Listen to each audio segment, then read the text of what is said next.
Hello, this is Chris Wilhelm, and for the next hour, I'll be reading from the Friday, July 17th issue of the New York Times on the Niagara Frontier Radio Reading Service. Takeaways from Trump's address claiming election vulnerabilities. Documents released by the Trump administration to support the president's claims did not back up his most aggressive statements. By Julian E. Barnes and Maggie Haberman. President Trump said his address on Thursday night was about the public building confidence in American elections, but he spent much of his speech undermining them. A broken election system is one of Mr. Trump's most common refrains, dating to early 2016. Great damage has been done to our country, the president said. Our elections were left vulnerable to being rigged and stolen, and the trust of the American people was lost. This cannot be allowed to continue. But documents Mr. Trump released to support his claims and previous assessments from the intelligence community do not back up his most aggressive statements about election security. In fact, some of the documents reach the opposite conclusion. They also do not contain significant new revelations about vulnerabilities in the election system. One of the documents posted on the White House website was blunt. We assess that vote tabulation systems would be difficult to manipulate on a wide enough scale to compromise election results. Below are takeaways from Mr. Trump's primetime speech. Trump called for bolstering protections he has dismantled. Mr. Trump called for fixing vulnerabilities in electronic voting systems so that we can never watch a stolen election again. If you look at voting today, it's in such bad shape in so many states, Mr. Trump said, and we are committing to fix it. And we are also committing to be working with those states and local jurisdictions to help them fix and patch known technical vulnerabilities before the midterm elections. But Mr. Trump has spent the first part of his second term dismantling the election protections built up over previous years. The FBI's task force on foreign influence was shut down. The Office of the Director of National Intelligence sharply cut back a task force that warned against foreign meddling, and the Cybersecurity and Infrastructure Security Agency has been gutted. And Mr. Trump has appointed an heir to a housing fortune with no relevant experience as the interim Director of National Intelligence. Grains of truth were blown out of proportion. Mr. Trump described a series of allegations about voter interference in the 2020 vote. He said that China had bought, stolen, or hacked tens of millions of voter data files across 18 states, and he attacked a deep state conspiracy that he said was aimed at suppressing the information. Yet those responsible for sounding the alarm instead kept the information secret and hidden, Mr. Trump said. They did not disclose to me as president or to anyone else, and to the best of our knowledge, they did not inform Congress. It is true that the documents show an intense debate among intelligence officials about alerting their superiors. But U.S. intelligence and congressional officials have long known that China obtained voter data, publicly available information often purchased by political campaigns. What's more, former intelligence officials have said China gathered the data not to manipulate voting results, but instead to better craft influence campaigns to shape voters' perceptions. While the documents outline some nascent interest by Chinese officials in influence operations, they concede Beijing never endorsed any broad-based effort to undercut Mr. Trump. Mr. Trump also referred to a report about Venezuela showing it could successfully tamper with voting machines. John Solomon, who is leading Mr. Trump's task force on declassifying documents on a range of issues, told reporters outside the White House that the intelligence community documents show no evidence that votes in election machines were changed in the past 3 elections. What about Russia? Railing against the FBI and intelligence agencies' investigations into Russian meddling in 2016 is one of Mr. Trump's favorite themes. And in 2020, a majority of intelligence officials assessed that the Russian campaign to denigrate Joseph R. Biden Jr. was the most robust. At the time, John Ratcliffe, then the Director of National Intelligence, disagreed with that view and argued that career intelligence officials had downplayed China's efforts. But Mr. Trump barely mentioned Russia in his speech on Thursday, using most of it to lament Chinese efforts to denigrate him. Mr. Trump's approach to Russia has long been to treat its president, Vladimir V. Putin, as a peer, and his Justice Department is currently pressing ahead with an investigation into a possible grand conspiracy by Democrats to tie the president to Russia. Mr. Trump appeared to allude to such a conspiracy with a non sequitur about burn bags, which are used to get rid of government documents that no longer need to be saved, and former President Barack Obama. He repeated a demand for voting restrictions before the midterms. For weeks, Mr. Trump has been pressuring Congress to pass a broad election bill to curb mail-in voting, provide documentary proof of citizenship, and show photo identification to vote. Mr. Trump ended his speech with a call to Congress to pass it, despite Republican resistance. Addressing this crisis of election security demands that Congress must pass the Save America Act, Mr. Trump said. The only reason you would not do it is you want to cheat, because your policies are so bad and your candidates are so pathetic. But the problems Mr. Trump focused on in his speech, allegations that foreign governments are mounting influence campaigns or could potentially hack local election authorities, have almost nothing to do with the measures that are part of the bill. And the lack of focus on anything else forward-looking underscores how little Mr. Trump's interest in elections is about the ones still to come compared to the ones he has already faced. Wildfire smoke from Canada turns the air hazardous for millions. The haze is likely to ease in the east this weekend, but linger in the upper Midwest, where some cities recorded extremely high pollution indexes on Thursday. By Judson Jones, Nicholas Bogle-Burrows, and Michael Levison. Urban skylines vanished in an eye-watering haze. Parks and ball fields that normally fill with dog walkers and joggers were eerily quiet. Some beaches and pools closed. Cars slowed down as visibility dwindled in the gloomy light of a dull orange sun. A blanket of dense smoke from Canadian wildfires stretched across Ontario into the Midwestern and Northeastern United States on Thursday, disrupting life for millions and prompting many to stay inside with the windows shut. Others tried to limit the amount of time they spent outside, as air quality readings surged to dangerous levels in Chicago, Cleveland, Detroit, Minneapolis, Toronto, and many places in between. The air in northeastern cities like Washington, Philadelphia, and New York rated only slightly better, but was still unhealthy and gray with the acrid scent of a campfire. In Chicago, Brandon Olson, a 35-year-old digital advertising worker, took his dog, Junie, for a short stroll in Portage Park on Thursday morning, but said he planned to skip their evening walk. "I walked outside and could feel it in my eyes," he said.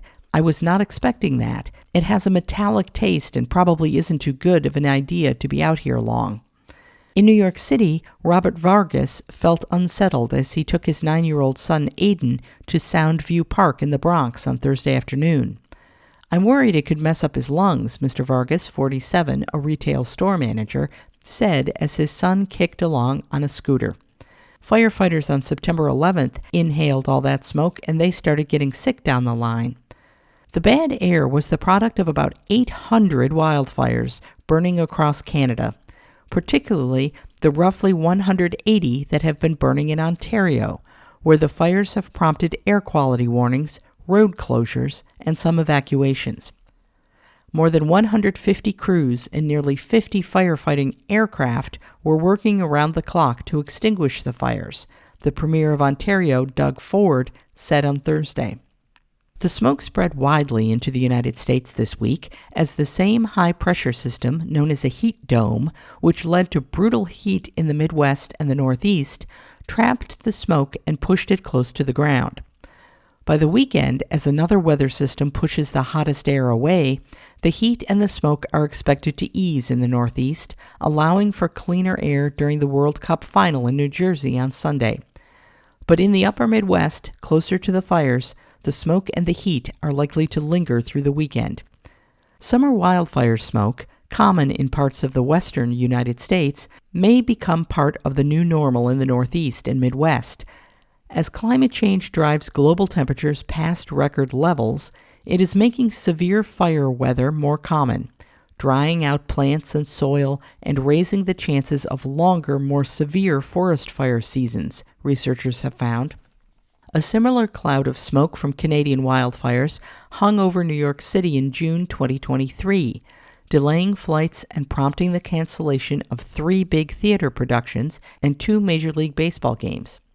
On Thursday, the Air Quality Index, which measures the density of 5 pollutants, ground-level ozone, particulates, carbon monoxide, nitrogen dioxide, and sulfur dioxide, reached eye-popping levels in the upper Midwest.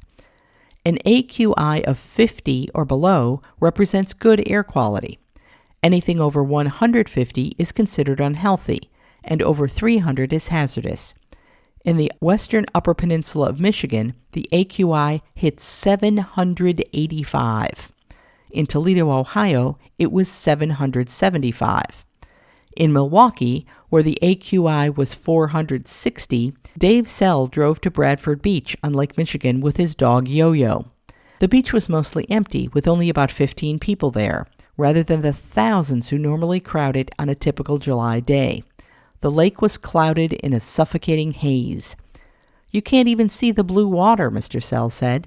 "It looks dingy and gray and brown, and its smell is gross." Wildfire smoke can exacerbate the symptoms of respiratory conditions like asthma. People with other chronic conditions like diabetes and heart disease also have a higher risk of getting sick, according to the Centers for Disease Control and Prevention. Children and pregnant women may also be at risk, according to the agency. But anyone can feel the effects of wildfire smoke. Inhaling it can immediately cause coughing and wheezing, a headache, stinging eyes, a scratchy throat, sinus irritation, chest pain, a rapid heartbeat, and fatigue. Officials in many cities and states urged people to stay inside if possible. Governor Kathy Hochul of New York said it would provide more than 100,000 masks, some of which would be distributed at transit hubs, including Penn Station and Grand Central Terminal in Manhattan. New York City, where the AQI topped 150, made free masks available at some public libraries, which have also served as cooling centers this week. Chicago closed its beaches and outdoor pools on Thursday, and a Major League Soccer game at Soldier Field was rescheduled for October. An outdoor concert by the rock band Creed near Minneapolis was rescheduled for September. Lakewood, Ohio, on Lake Erie, closed public pools, citing the unhealthy air quality.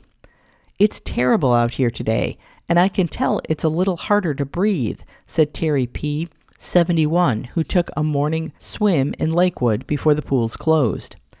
"But I had a little fun with it. The lifeguards take music requests for us when we do our morning swim, and I asked for smoke on the water."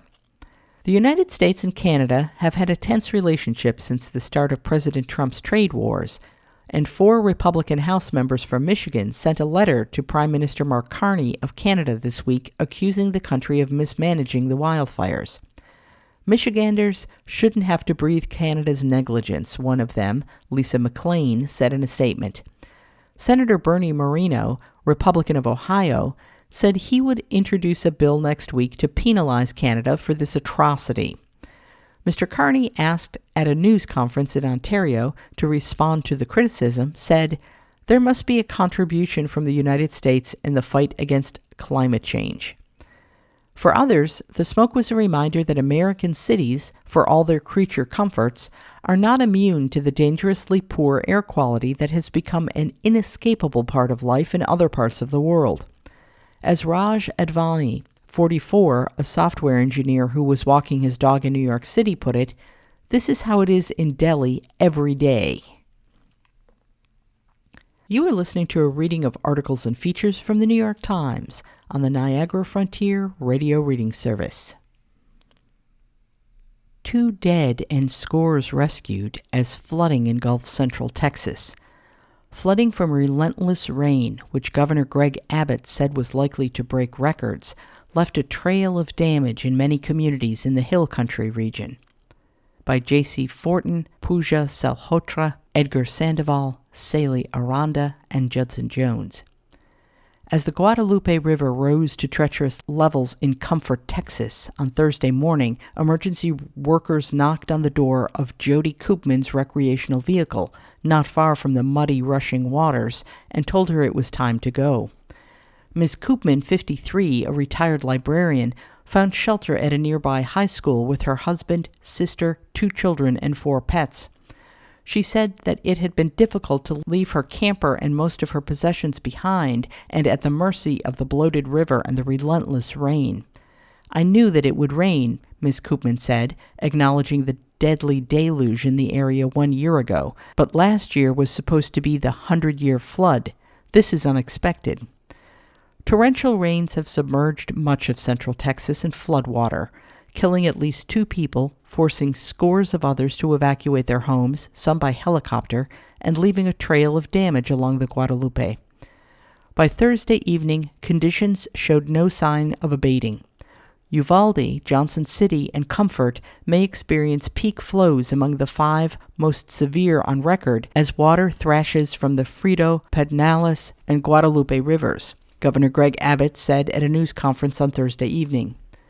Currently expected at the Nueces River near Uvalde is 2 times the flow of Niagara Falls, he said, adding that a record could be set into Friday.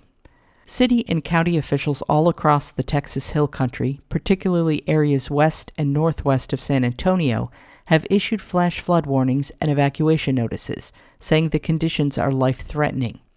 1 man died near Comfort after he was swept away in an RV. A second man died near Uvalde while driving, the police said. The man, 74, was found dead in his vehicle in floodwaters north of the city, according to the Uvalde Police Department. Search teams have completed at least 230 rescues, the governor said. More than 2,000 state emergency responders have been deployed, he added. More than 1,400 vehicles, including rescue boats and Black Hawk helicopters. Mr. Abbott has urged people to stay off the roads.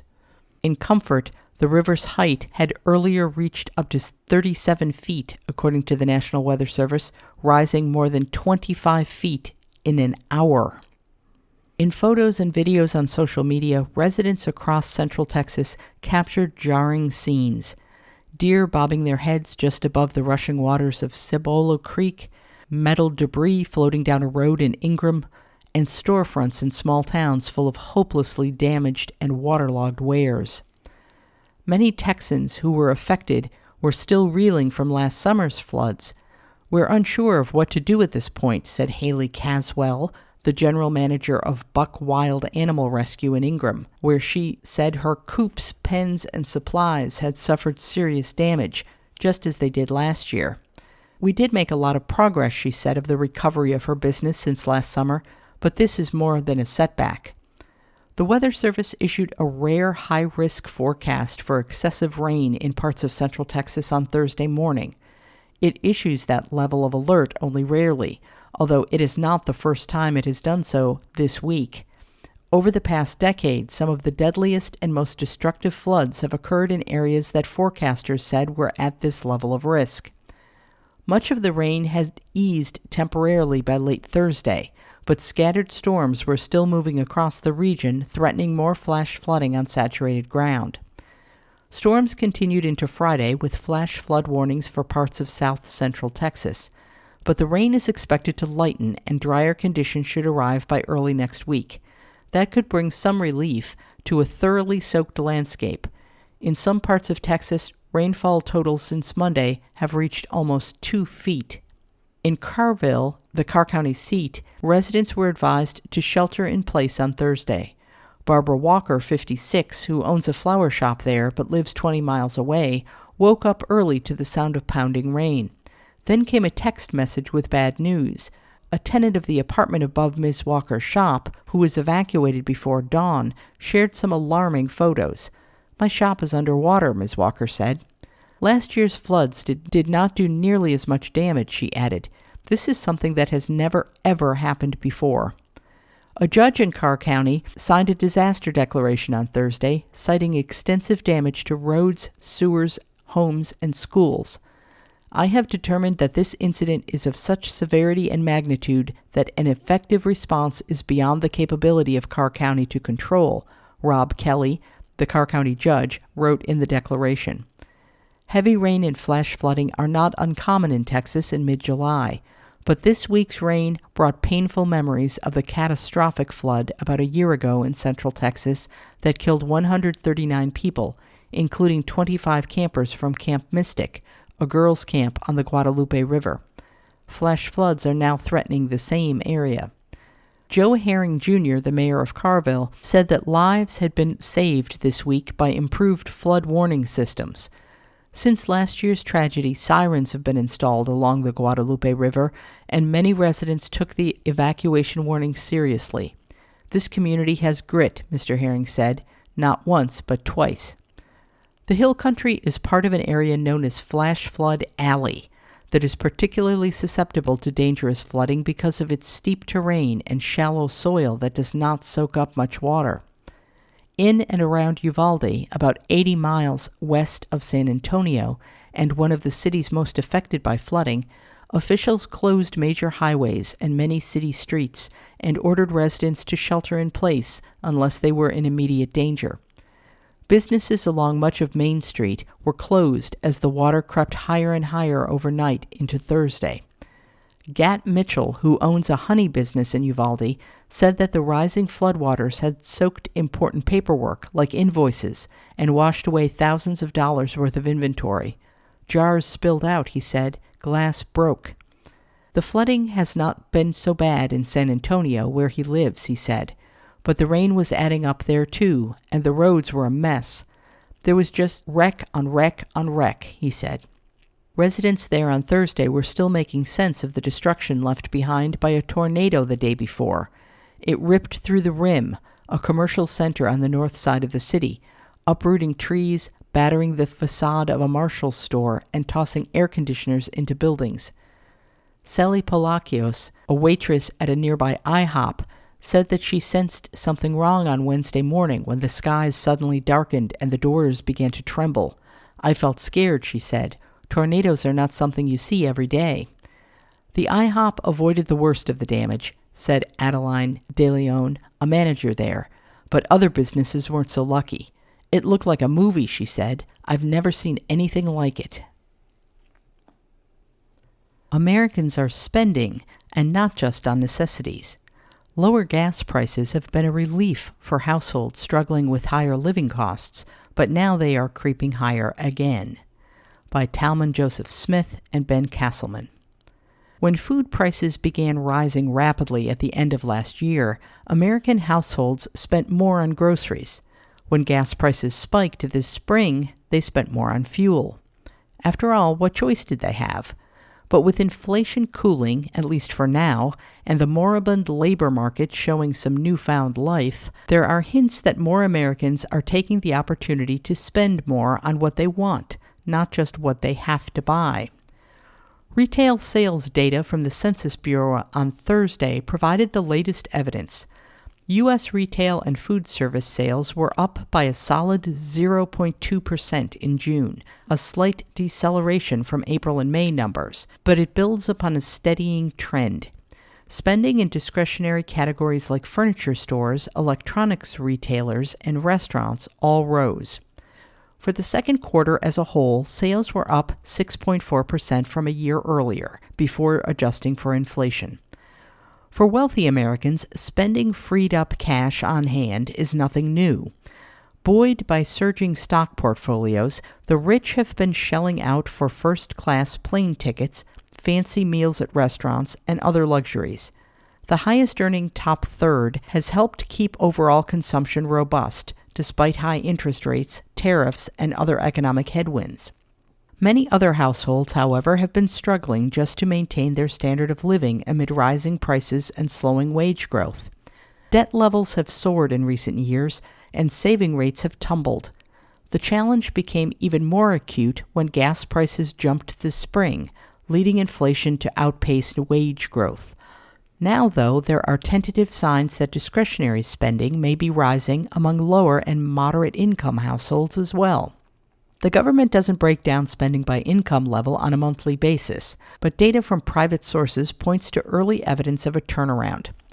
Credit card data from Bank of America shows that spending in recent weeks has risen faster for lower-income households than for higher earners.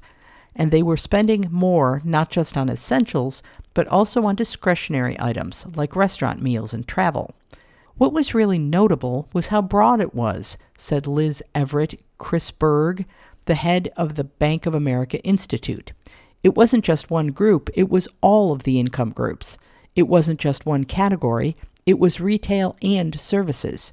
It was discretionary and necessity spending. The respite for consumers may prove short-lived if the U.S. conflict with Iran deteriorates further. That is already showing up at the pump, with gas prices creeping back up to $3.94 per gallon on average, according to the AAA Motor Club. Economists warn that if oil prices return to their previous highs, then they will once again filter through the cost of food and other goods. But after facing 5 years of elevated inflation, consumers have become more adept at navigating prices. Even as they are forced to pay more for essentials like rent, food, and gas, many families have found ways to make room for elective or discretionary purchases as well, said Michelle Meyer, chief economist of the MasterCard Economics Institute. Even within that basket of necessities, consumers have made shifts so that they can still make room for discretionary spending, she said. You buy more in bulk, you go to restaurants less. Consumers are trying to demand the best value that they can. Retail analysts make sense of how much spending is driven by voluntary optional purchases and how much is consumption of essentials by splitting data into discretionary and non-discretionary purchases, but it can be a tricky business. Rent or mortgage payments, groceries, utilities like electricity and water, insurance, car payments, and taxes are clearly musts. But other categories like clothes and car purchases are closer calls, said Brian Williams, the chief economist at the Groundwork Collaborative, a consumer watchdog group. Priscilla Thyagamurthy, a senior economist at BMO Capital Markets, a financial firm, estimates that about 35% to 45% of retail sales are discretionary, with the remainder tied more closely to necessities. She added that in recent numbers, the strength in the discretionary categories means households are doing more than simply paying higher prices for necessities. It points to underlying consumer demand remaining reasonably healthy. A hot labor market, in which jobs are plentiful and wages are rising, has historically been the best way for average workers to consistently get ahead. When the job market faltered last year, economists warned that households may have little choice but to pull back. More recently, though, the labor market has shown signs of renewed strength. Job growth has picked up this year. Wage growth for people who change jobs has accelerated in recent months. So has hourly pay for restaurant and hotel workers, whose earnings lagged when the labor market softened last year. A few weeks of faster wage growth and lower gas prices in the first half of this year are hardly going to offset years of rising living costs in either consumers' attitudes or their finances. Many of the divides between the wealthy and households of humbler means are long-standing. Thrifty consumers can shift their spending only if they have income to spend. The same research team at Bank of America that has tracked the new green shoots in credit card spending among lower-income households also notes that they are the group with the least wiggle room in their budgets. Even when there is an upswing in the purchasing power of households within the bottom half, it tends to come from a low baseline of savings. Recent data from the Federal Reserve shows that the bottom 40% of earners in the United States had little to no discretionary income, and that this has been a steady trend virtually unchanged since the mid-1980s. Other research estimates from the Fed indicate that with the exception of 2020 and 2021, the years associated with emergency aid during the COVID-19 pandemic, roughly half of households had no discretionary income. In the 5 years before the pandemic, a period characterized by a strong job market and little inflation, hourly earnings rose about 15% for the average worker, while grocery prices were more or less flat. In the 5 years from 2021 to 2026, wages were up even more, 25%, but grocery prices were up about 25% too. Perhaps the starkest divide in the economy is between renters and homeowners. Rents, as measured by the Consumer Price Index, have risen by roughly a third on average since before the pandemic, and have risen even faster in some cities. Homeowners have seen their insurance and utility bills rise, but their mortgage costs are typically fixed, and many were able to lock in low borrowing costs during the low interest rate era of the recent past. Wealthy households, who mostly own their own homes, have also benefited from a record run in the stock market. Data published by Brian LeBlanc at PNC Bank shows households have been cashing out their enormous stock market gains over the past couple years and using the earnings as disposable income, affluent baby boomers in particular. And data from MasterCard shows that consumers in higher income zip codes are expanding discretionary and recreational purchases. The bottom 50% of households by net worth own only 1% of the U.S. stock market, however, meaning they don't have access to those sort of capital gains. The gusher of spending from the well-to-do is also partly driving up inflation. Airfares are up 27% over the past year. Airlines like Delta passed along higher jet fuel costs to their consumers this spring. But Delta's chief executive has explained he expects airfares will stay elevated through summer as a result of robust demand from its consumer base. Sales from premium seats have outpaced those in coach. Upper-income households are spending with basically no sensitivity to price, said Robert Socken, the chief U.S. economist at PGIM, the asset management firm, and they spend more on discretionary items than lower-income cohorts. You are listening to a reading of articles and features from the New York Times on the Niagara Frontier Radio Reading Service. Ukraine's ousted defense minister attacks the military's old guard. Mikhailo Fedorov defended his efforts to modernize the Ukrainian armed forces as thousands of people protested his dismissal.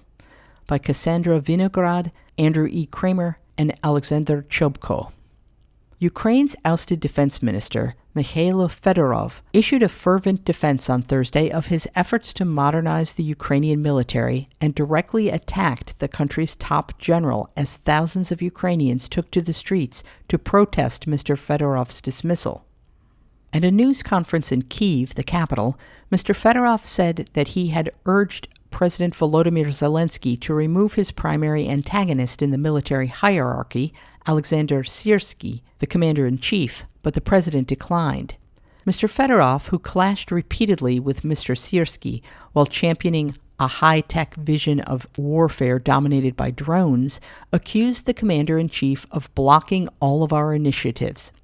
Instead of figuring out how to defeat Russia asymmetrically, Mr. Fedorov, 35, said, referring to the drone campaign, Mr. Syrsky figured out how to split the country. In a social media post, Mr. Syrsky, 60, did not directly address Mr. Fedorov's accusations, but said that the former defense minister's news conference had been possible only because of the military's successes in defending Ukraine.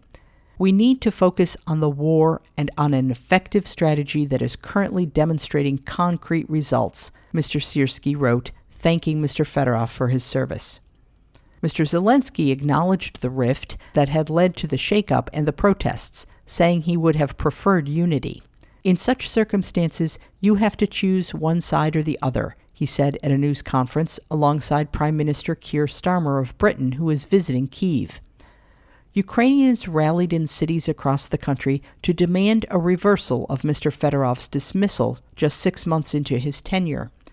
The protesters were dismayed that Mr. Zelensky had ousted his defense minister, just as many military analysts said the war had turned in Ukraine's favor. The shift is more marked than any since the conflict's first months, when Russia endured a series of defeats. The demonstrations were only the second large street protests in Ukraine during more than 4 years of war. Rallies also took place last year against a move by Mr. Zelensky to neuter anti-corruption agencies. On Thursday, protesters poured into a square in central Kyiv. They turned out in Odessa in the south and Lviv in the west. In the frontline city of Kharkiv in the northeast, more than 300 protesters with cardboard signs crowded sidewalks, chanting "Shame, shame, shame." Their numbers grew as the morning wore on. "Hands off Fedorov," one sign read. "Why break what's working?" read another. Mr. Fedorov is a prominent proponent of the use of unmanned systems in the war. He had come to symbolize Ukraine's success in using long-range drones to strike military and oil industry targets inside Russia and to wage an intense campaign to cut off occupied Crimea. Many protesters expressed despair over his removal, seeing it as a victory for an old guard inside the military that had disagreed with Mr. Fedorov's vision for the future of war. Variations of Fedorov is innovation, old grandpas are degeneration, appeared on many of the cardboard signs. Mr. Fedorov had also angered well-connected defense contractors with programs threatening their businesses, such as one that allowed soldiers to buy their own weapons on a military website. In his remarks on Thursday, Mr. Fedorov acknowledged the anger on the streets. "Today, we see that the Ukrainian people have taken a stand," he said, adding, "Why is it that now, when hopes have emerged and the initiative has been seized, this trajectory is breaking?" At the protest in Kharkiv, Maria Shapelina, 12, stood quietly with her grandfather holding a sign that read, "Bring back Fedorov." It was her first time protesting, Maria said. Most of her friends were home, she added, but she felt it was important to come out and make her feelings known. "Winning the war is the most important thing," she said, and Mr. Fedorov had been doing great work. "Our president wants to overthrow him because he's doing a good job," she said. "People don't like it, and neither do I. We want the president to hear us," she added, as her grandfather looked down, proud of her English and her civic sensibility. "We need to speak." The call for Thursday's street protests came from Dmytro Kozyatinsky, a war veteran who in July orchestrated the demonstrations against Mr. Zelensky's crackdown on anti-corruption agencies. Those demonstrations, known as the cardboard protests for their hastily drawn signs, ultimately led Mr. Zelensky to reverse course. On Thursday, at least 1,000 people gathered in the square in central Kyiv, at a spot within earshot of Mr. Zelensky's office on Bankova Street. The crowd of mostly young people stamped their feet, waving signs and demanding the resignation of Mr. Syrskyi, the commander-in-chief. "I really worry about what is happening now," said Andrei Fedon, 54, a retired psychologist. He said he previously supported Mr. Zelensky, admiring the president's diplomacy and rallying the world to Ukraine's side, but believed that firing a popular defense minister just as the war turned in Ukraine's favor was a mistake. "The Russians dream of our having internal problems," he said. "Why remove him now?" As images of demonstrations ricocheted across social media, Mr. Zelensky called them a sign of a healthy system. "We are fighting for freedom and democracy, so it seems to me that we are doing everything right," he said during his news conference with Mr. Starmer, "since we can ensure that even during wartime, with all the difficulties and restrictions, people are able to express their will." At least one senior military official said he was resigning in protest of Mr. Fedorov's dismissal. Colonel Pavlov Yelizarov, the deputy commander of Ukraine's air forces. "This is a great evil for the country's defense capability," he wrote in a Facebook post alongside a resignation letter, warning that abandoning Mr. Fedorov's strategic air defense reforms would lead to more damage from Russian strikes.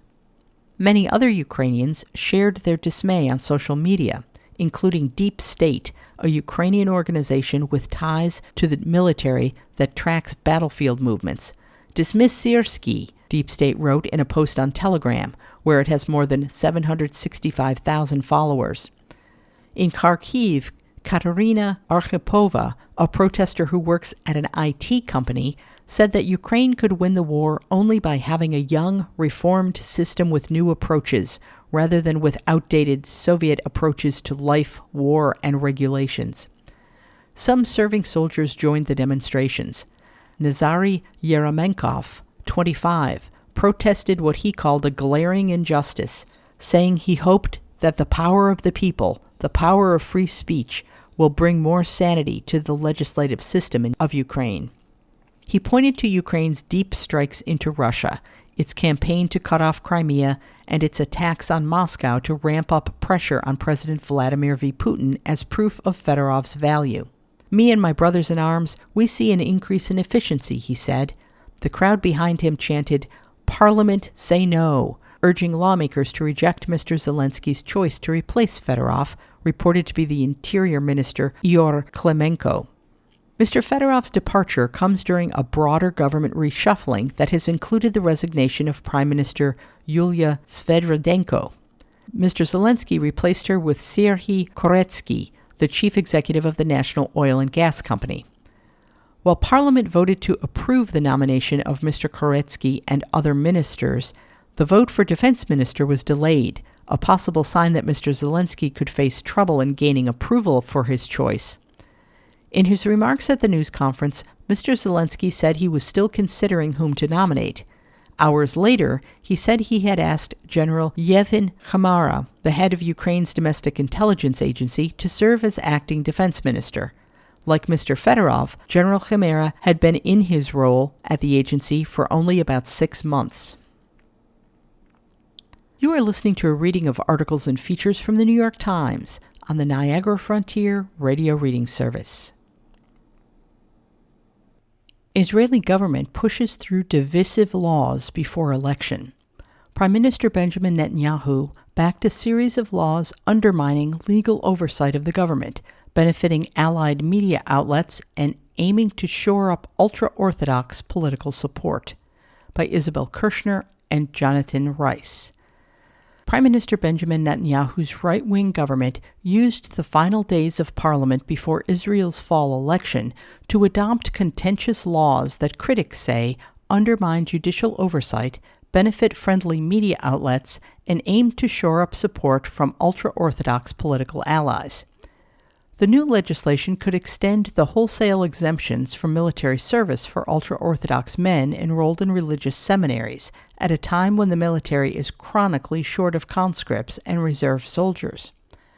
With Mr. Netanyahu's coalition trailing in the polls, analysts said the new legislation appears aimed at cementing his alliances in case he gets another shot at forming a government, either this time or in a future round. Netanyahu is playing a long game by keeping all his coalition parties together, Rufin Hassan, a professor of political science at the Hebrew University of Jerusalem, said. He is making them realize he is the only one capable of giving them what they need. Mr. Netanyahu, Israel's longest-serving prime minister, has presided over one of the most fraught periods in the country's history. His latest term started with huge anti-government protests against the plan for a judicial overhaul aimed at limiting the authority of the Supreme Court and weakening legal oversight of the government, steps that critics call anti-democratic. The plan was temporarily suspended after the government and military were caught off guard by the deadly Hamas-led attack on southern Israel on October 7, 2023, which ignited a devastating 2-year war in Gaza. The conflicts spread to Lebanon and Iran. Mr. Netanyahu's promise of total victory was not fulfilled on any front, yet his government will be Israel's first since 1988 to run its full 4-year term, with the election set to take place on the last day allowed by law. Most governments have collapsed over disagreements, triggering early elections. This was the final week for the government to enact its controversial legislation. On Friday, the Knesset, Israel's parliament, goes into recess until after the national election scheduled for October 27th. Here are some of the most divisive pieces of legislation approved this week. Weakening the role of the Attorney General. Israel's Attorney General serves as both the chief legal advisor to the government and the head of public prosecution. The Attorney General is chosen by the government from among candidates approved by a panel of experts. Until now, the Attorney General's legal opinions have been binding on the government, acting as a crucial independent check on executive power. On Wednesday, Parliament passed a measure diluting the authority of the Attorney General's office, set to take effect in January 2027. Under the law, the government will no longer be required to treat the Attorney General's written legal opinions as legally binding, except in criminal matters. Mr. Netanyahu's government has been in constant conflict with the current Attorney General, Gali Baharav-Miara, who was appointed in 2022 under a previous government. Plans to weaken the office have been at the center of the current government's aspirations to curb judicial authority and give more power to elected politicians. Mr. Netanyahu's cabinet tried last year to fire her, but the Supreme Court blocked the move. The legislation also changes the rules for the government's legal representation in court, giving the government the authority to determine its own legal position.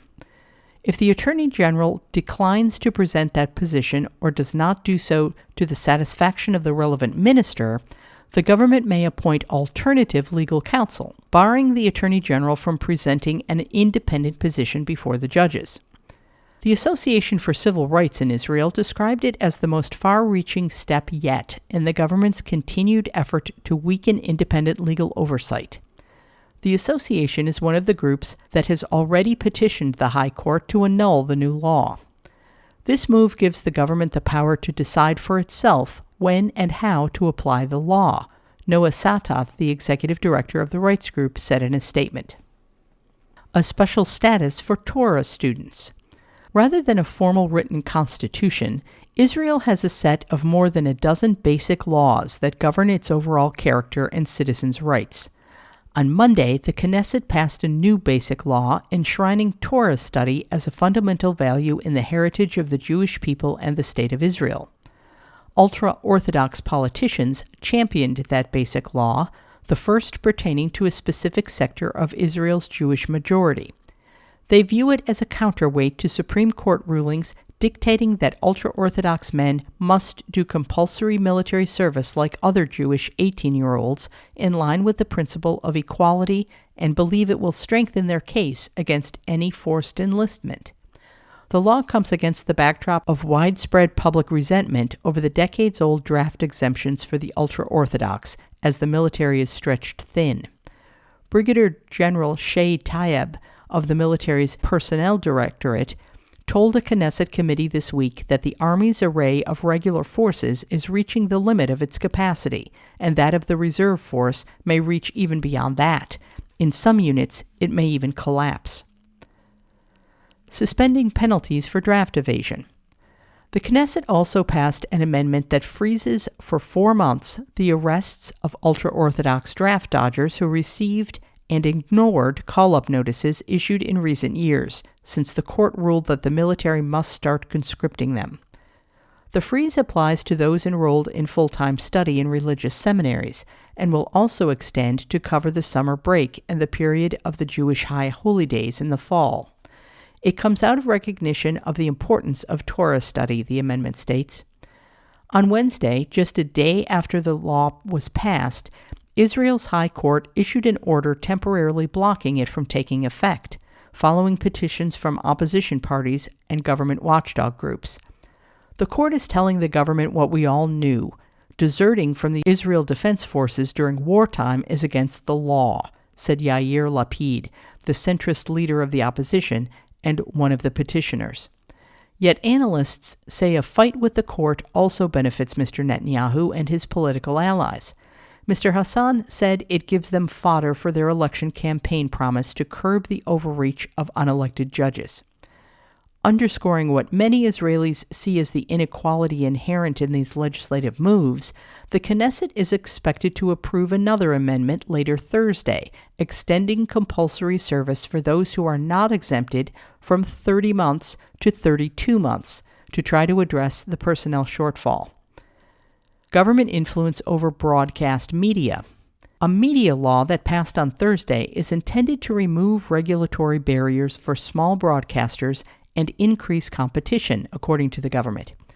Critics say it will disadvantage the mainstream commercial television channels and benefit smaller, pro-Netanyahu outlets like Channel 14. The Union of Journalists in Israel issued a statement after the vote denouncing what it called a shameful, dangerous, and anti-democratic law. Mr. Netanyahu has long criticized the mainstream media in Israel, accusing it of left-wing elitism. He is currently on trial on corruption charges that include accusations that he traded regulatory favors for sympathetic media coverage of himself and his family.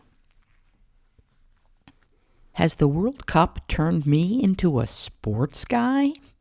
The pleasures of watching the TV show of the summer as a bandwagon fan, by James Poniewozik.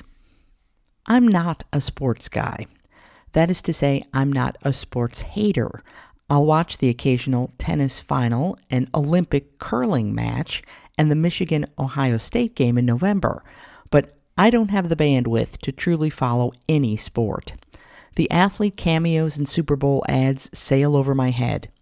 In my learned league trivia matches, the questions about Premier League soccer, there are more of them than you might think, always spell my doom. But the summer of 2026 has done strange things to the least sportsy among us. If you live in New York, as I do, you may have spent a lot of time rewatching the Knicks OG Anunoby reaching for that NBA Finals tip-in, like Michelangelo's God giving life to Adam, reminding us that we could actually have good things. Then the World Cup came ashore in North America, and lo, we had the show of the summer. The broadcasts are pulling American football ratings, setting records even in games not involving the U.S. team. This summer has felt as if the whole tense world were exhaling and taking a collective play break. I can resist sports, but I can't resist vibes. I started dipping into matches in the group stage. Also, I learned what a group stage is. I read up on Cape Verde and became willing to lay down my life for that country. Now I am that guy, glued to my phone in the passenger seat during a car ride, watching little red Norwegian dots try to maneuver around a swarm of tiny white English dots. Now I am setting calendar reminders for games between countries I will probably never visit. Now, am I a fan of sport? I do not mean to imply that I am suddenly sports knowledgeable. I supported Morocco because my mother was born and raised there. I know nothing more about the team than that, and I will not be taking further questions on the subject. I learned a smattering of terms from Ted Lasso. To invert the Supreme Court ruling on pornography, I know what offside is, but I don't know it when I see it. The broadcast industry is well aware of me and my fellow bandwagon jumpers. Will Ferrell even made a Lay's commercial for us, and it has taken measures to make our eyeballs comfortable. To the true fans out there, I apologize. People like me are, I assume, the reason for the numerous patronizing football, hockey, and basketball analogies made by the Fox Sports team to try to translate soccer for the Yanks. If it's any consolation, they don't help me understand the game any better. And these concessions seem unnecessary and dated, given the enormous growth in American soccer fandom. Even Hank Hill on the Hulu revival of King of the Hill loves soccer now. Many purists much prefer the announcing on Telemundo, which makes the radical assumption that its soccer audience likes the game. The actual play-by-play has kept my less than expert eye where it needs to be. The annoyances creep in at the edges.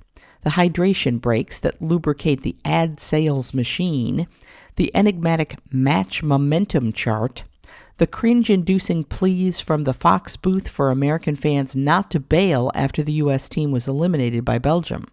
And no amount of newfound fandom can make me enjoy the repurposed celebrity stunt comedy of James Corden on the Fox After Show, though as usual he seems to enjoy his own antics enough for everyone. The best entertainment lies in the fans, sporting goofy hats in the stands, discovering Costco and Buc-ee's in social media videos, proving that fun is a universal language.